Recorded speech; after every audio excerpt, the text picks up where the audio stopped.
அனைவருக்கும் வணக்கம். இல்லைங்க, எலெக்ஷன் முடிஞ்சு ரிசல்ட் வந்துருச்சு, டிவிக்கு ஃபர்ஸ்ட்ல வந்திருக்கு அப்படின்னு சொல்லிட்டு ரொம்ப ஜாலியா இருக்கும் இல்லைங்களா?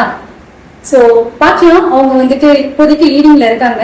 யார் கூட அவங்க கூட்டணி வைக்க போறாங்க அப்படிங்கிறது வந்துட்டு ஒரு பெரிய டவுட்டா இருக்கு.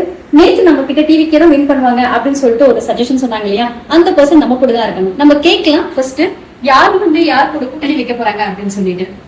யார் கூட கூட்டணி வைக்க போறாங்க நீங்க நினைக்கிறீங்க? எனக்கு யார் கூட கூட்டணி வைப்பாங்கன்னு எனக்கு ஐடியா இல்லை. ஆனா நல்லதான் கூட்டணி வச்சு மக்களுக்கு நல்லது பண்ணா. அதே மாதிரி நம்ம கிட்ட இன்னொரு பர்சனும் இருக்காங்க, அவங்களோட சஜஷன் என்ன அப்படின்னு நம்ம கேட்கலாமா? பெருசா ஒன்றும் பார்க்கல. ஆனா என்னோட ஒரு கெஸ்ஸிங் படி பாத்தீங்க அப்படின்னா, ஃபர்ஸ்ட் காங்கிரஸ் கிட்ட வந்து அஞ்சு சீட் இருக்கு. So Congress first option. அதுக்கப்புறம் பாத்தீங்கன்னா கம்யூனிஸ்ட் பார்ட்டி டெஃபினட்டா எனக்கு ஓரளவுக்கு ஒரு பிடிச்ச பார்ட்டி. கம்யூனிஸ்ட் பார்ட்டி கிட்ட ஒரு 2 சீட் இருக்கு. ஸோ பேலன்ஸ் இருக்கிற 3 சீட்டுக்கு மட்டும் தான் நமக்கு இப்போ கொஞ்சம் கன்ஃபியூசிங்கா இருக்கு. அந்த 3 சீட் மட்டும் நான் சஜஸ்ட் பண்றதை விட என்னோட ஒரு பர்சனல் சஜஷன்ல யாருமே இல்லை.